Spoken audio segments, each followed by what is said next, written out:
Bonjour, je vais aujourd'hui vous présenter un petit comparatif entre le Samsung Omnia 7 sous Windows Phone 7, le HD7 sur le même système d'exploitation, le Desire HD et l'iPhone 4.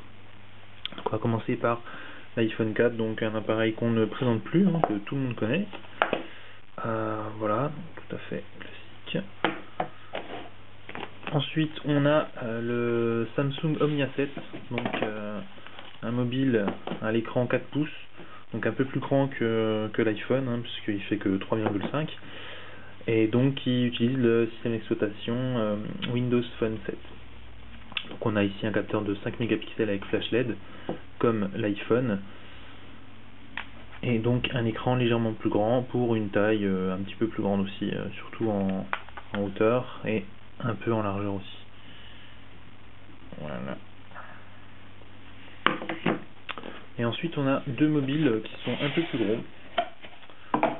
Donc on a le HD7, donc un HTC sous Windows Phone 7 aussi, avec, alors ici c'est un téléphone de test, donc il y a une petite étiquette, mais il n'y a bien sûr pas sur la version finale, avec un appareil photo ici de 5 mégapixels avec double flash LED et une petite béquille pour le poser de cette façon. Voilà, donc on a un écran ici de 4,3 pouces, donc encore plus grand que le Samsung. Et donc il utilise le système d'exploitation Windows Phone 7 aussi. Et ici on a le HTC Desire HD qui fait la même taille. Hop, j'ai un peu de mal à l'enlever. Qui fait 4,3 pouces aussi. Voilà, donc c'est le même écran que le précédent, mais qui utilise quant à lui Android en version 2.2. Et on a ici donc un appareil photo de 8 mégapixels avec double flash LED. Donc bien sûr tous ces mobiles sont GPS 3G, Wi-Fi, etc. Et donc on va comparer le source sur internet, les photos, le système d'exploitation, etc. Voilà, donc on va tout de suite les allumer. L'iPhone, le Samsung, le HTC et l'autre HTC. Celui-là n'a pas dû s'allumer. Voilà. Alors, donc on voit ici que la technologie Fast Boot de HTC est au point, puisque c'est le premier mobile à démarrer, alors que c'est le dernier ou l'avant-dernier que j'ai démarré. Voilà, donc il a quasiment terminé de démarrer. L'iPhone démarre assez rapidement aussi. Voilà, il est prêt. Et ici, j'ai les mobiles qui me demandent de saisir les codes PIN des SIM. Voilà, donc là, tous les mobiles sont démarrés. Donc comme on le voit, les deux sous Windows Phone proposent une interface assez proche l'un de l'autre.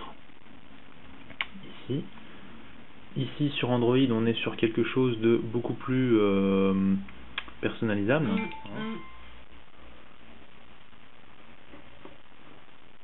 Voilà, donc avec les systèmes de panneaux, de différents bureaux d'Android avec des widgets.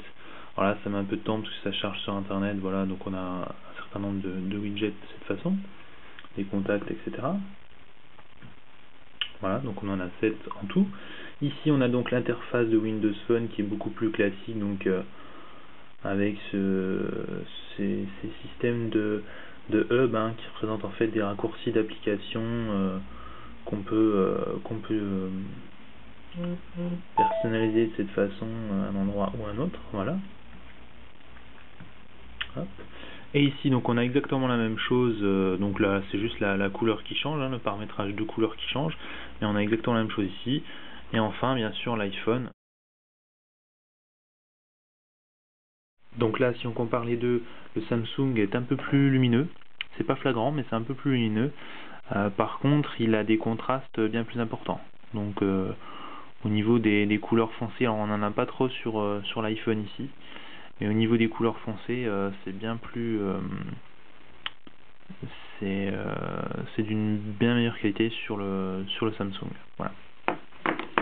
Ensuite on va comparer ces deux mobiles qui utilisent donc le même système d'exploitation.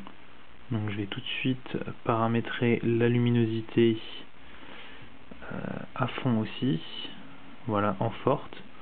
Et alors là on va tout de suite remarquer la qualité du Samsung, de l'écran du Samsung comparé à celui du HTC. Alors là on ne le voit pas forcément sur la vidéo, mais ici par exemple on le voit, voilà. Donc quand on l'incline, celui-ci ici il est tout gris alors qu'il devrait être noir, alors que celui-ci reste bien noir. Donc là en fait ce que vous voyez sur la vidéo, concrètement on le voit en réel, quand on les a les deux vraiment devant les yeux, on voit clairement que celui-là il est tout gris alors que celui-là est véritablement noir.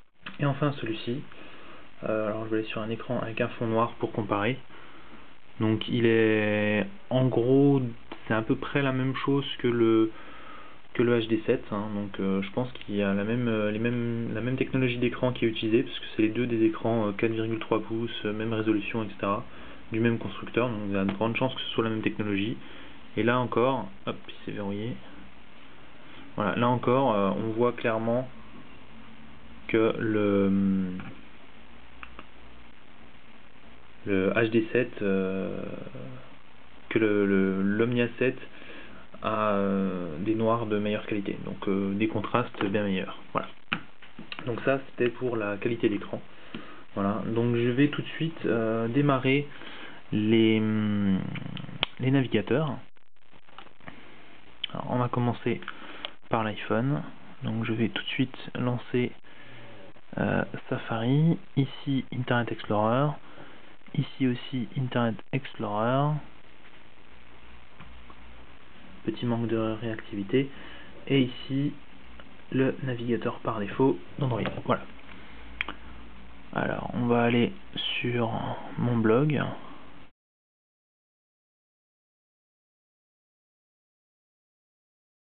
Donc je vais tenter de lancer tout en même temps. Voilà, ah, évidemment là ça n'a pas fonctionné. Donc là ils sont tous en Wi-Fi. Et donc le premier à avoir terminé le chargement est le Desire HD, suivi de celui-ci, et en dernier l'iPhone qui vient de terminer. Voilà.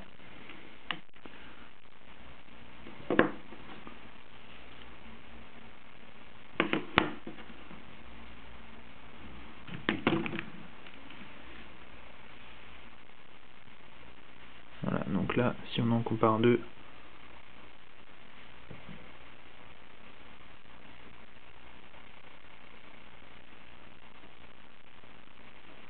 en fait, sous Windows Phone, il y a un petit effet, et du coup ça retarde le basculement, donc du coup le Desire HD s'en sort mieux que l'Omnia 7. Alors, je vais sortir de veille, on va vérifier ces deux-là. Par contre, le HD7 s'en sort très bien, donc il est un peu plus rapide. Voilà. Et comparé à l'iPhone,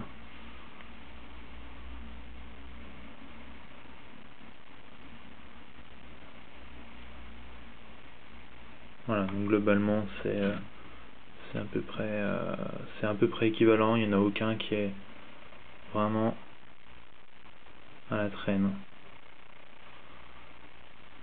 Voilà, donc ça c'est plutôt pas mal. Au niveau du browsing, donc là on voit que le layout, hein, la mise en page est assez bien respectée. Et donc au niveau des vidéos, donc on sait tous que l'iPhone 4 ne supporte pas le flash. Au niveau des vidéos, on a l'aperçu dans le navigateur, et dès qu'on clique dessus, YouTube se lance avec un chargement de la vidéo qui semble un peu long.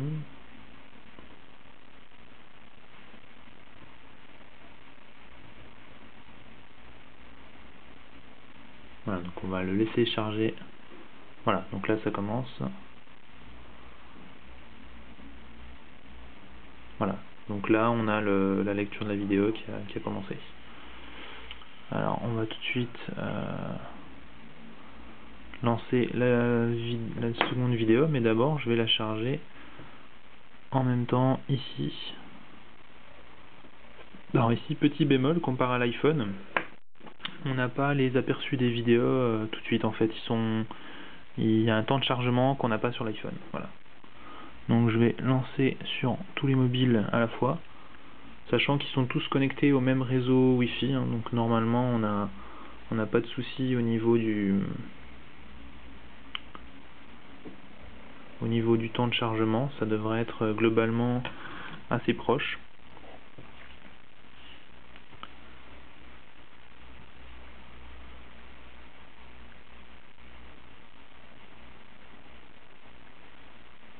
Voilà. Donc ils vont tous lire la première vidéo en même temps.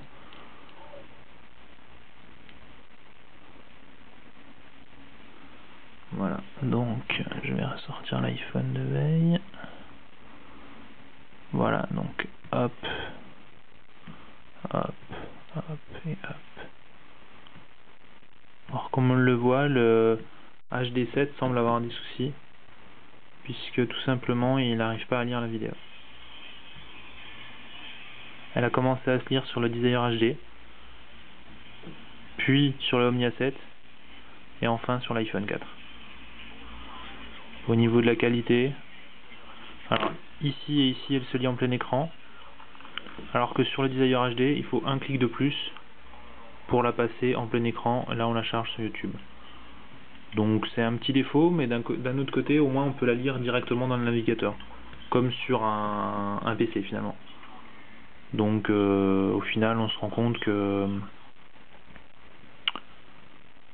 c'est pas forcément un défaut, c'est juste que c'est vrai que si on veut la voir sur YouTube, du coup il faut la charger 2 fois en fait.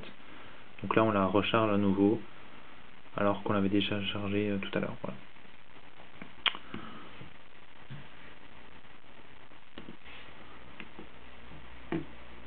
Voilà, donc comme on le voit, tous les mobiles sont assez rapides pour repasser sur les écrans d'accueil. On va maintenant lancer le browsing sur un autre site. Donc on va relancer ça. Voilà, donc ils rouvrent tous le navigateur où on en était. Je vais aller par exemple sur l'équipe. On aperçoit très vite que c'est le site mobile qui s'est chargé, alors que sur les autres c'est le site complet. Sur iPhone c'est pareil, c'est la version iPhone, alors que ces deux-là ont chargé la version complète du site. Alors si je force les 3W,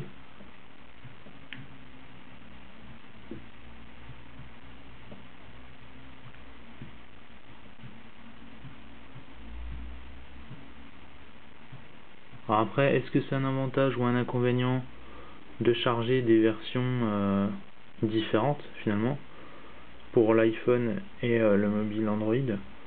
Après, à chacun de se faire une propre idée. Personnellement, je préfère avoir les versions complètes, mais comme on le voit ici, donc que ce soit pour l'iPhone, on peut pas charger la version complète, et pour Android c'est pareil, on est tout de suite redirigé vers la version mobile.